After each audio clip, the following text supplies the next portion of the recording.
Membaca berita bahwa pemerintah akan menalangi mega skandal Jiwasraya 20 triliun pakai APBN, maka saya komentar, wah seru ini bernegaranya. Selamat, baru tahu korupsi pejabat, korupsi di BUMN, kolusi kelompok pendukung dan oligarki ditanggung rakyat. Enak banget jadi pejabat sekarang ya, sirik gue, asli sirik. Dana talangan Jiwasraya mungkin ini solusi buat para nasabah Jiwasraya. Sisi lain, ini membuktikan keras kepalanya banyak pejabat bahwa nanti takut sistemik lah, mengancam ekonomi lah, takut nama baik hilang lah.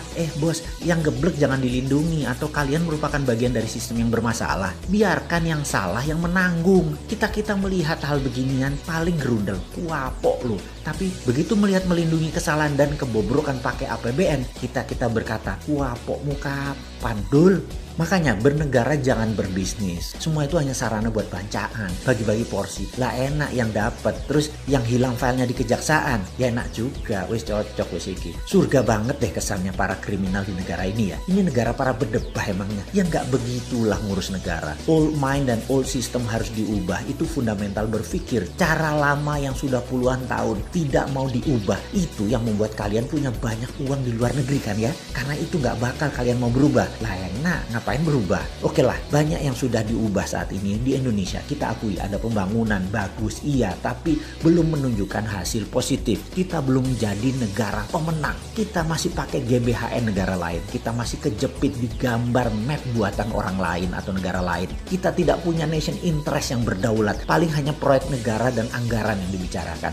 Bukan grand plan mau jadi apa negara ini. Di sini terpancing kita selalu untuk membantu dan memberikan kontribusi. Banyak orang yang kepala dingin melihat pendekatan bosman sebagai alternatif. Namun kalau otak pendek dan gak berilmu, bahkan mengirim buzzer menganggap bosman ini anti pemerintah. Gak pernah kita ini anti. Kita selalu memberikan masukan agar lebih baik lagi. Memang karena school of thought-nya beda, jadi landasan keilmuannya beda, muscle knowledge-nya beda, terlihat anti. Karena saat ini cara mendoktrinnya adalah apapun yang beda artinya melawan. Ngono ya. Padahal ini semua adalah perilaku alami. Contoh ikan selalu berenang melawan arus. Hanya ikan mati yang ikut arus. Begitu cara melihat perbedaan. Lupa, buzzer mah gak peduli sama bangsa negara ya. Pokoknya hanguskan orang yang berbeda dengan pejabat sekarang. Pejabat sekarang selalu benar dan berpikir untuk rakyat. Tidak ada cara yang lebih baik dari cara pejabat sekarang. Titik. Mudah-mudahan gak resesi 2 kuartal berturut-turut. Kalau ternyata 3 kuartal ke depan minus, bahkan 4 kuartal minus, yopo.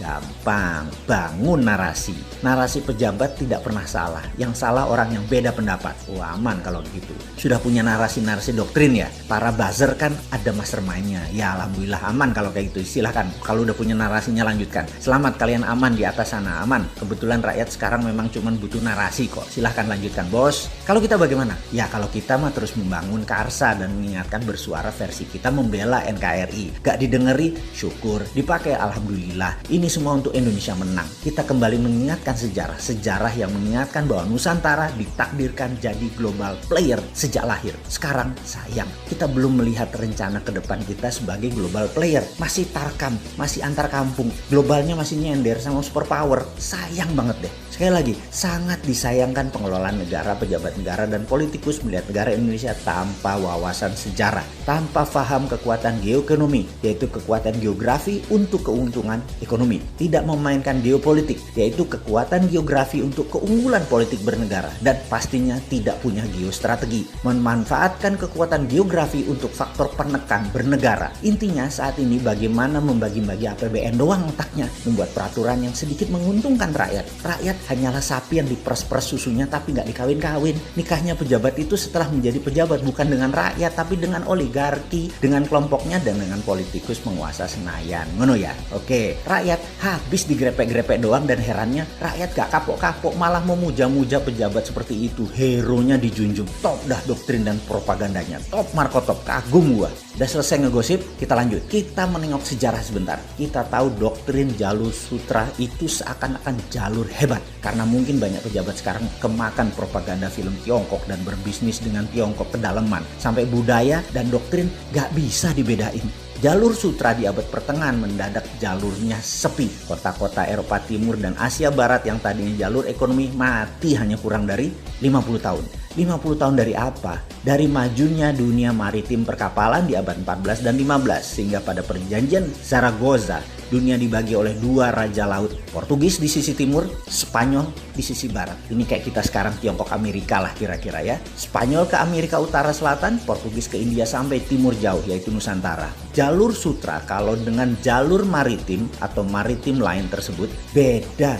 Jalur maritim lebih powerful. Jalur sutra musnah tinggal debu sekarang. Jalur maritim yang melewati Indonesia bahkan tidak berubah sejak zaman awal dunia maritim tahun 1511. Awal puncak penjelajahan mencari dunia baru, mencari sumber bahan baku baru. Dulu rempah adalah isi dari jalur maritim yang kemudian hari disebut jalur rempah atau spice route. Adalah jalan menuju kemakmuran. Rempah Nusantara telah membawa bangsa Inggris, Belanda, Portugal ke zaman keemasan mereka. Negara Eropa makmur berkelimpahan karena rempah Nusantara. Jadi sedari awal Nusantara memang ditakdirkan menjadi global player dan menjadi pembawa kemakmuran dunia. Ketika komoditas rempah menjadi industri, kebutuhannya rupanya bisa dipenuhi oleh daerah lain di awal abad 20-an. Maka terjadi pergeseran besar di mana bukan yang di permukaan tanah yang menjadi sasaran sekarang, namun yang berada di dalam tanah, yaitu mineral bumi. Perlu diingatkan, di dalam perdagangan rempah dikatakan wilayah Maluku,